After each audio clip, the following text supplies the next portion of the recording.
Hopefully that will show on the video.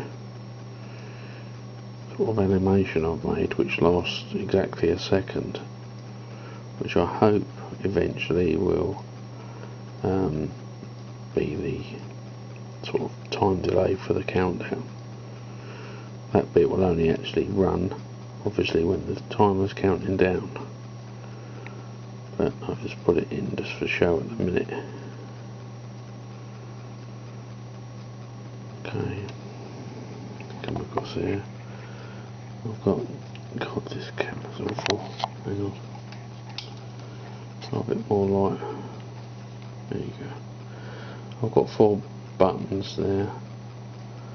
Notice there's no resistors, and they're set up as input pull-ups on the Arduino setup.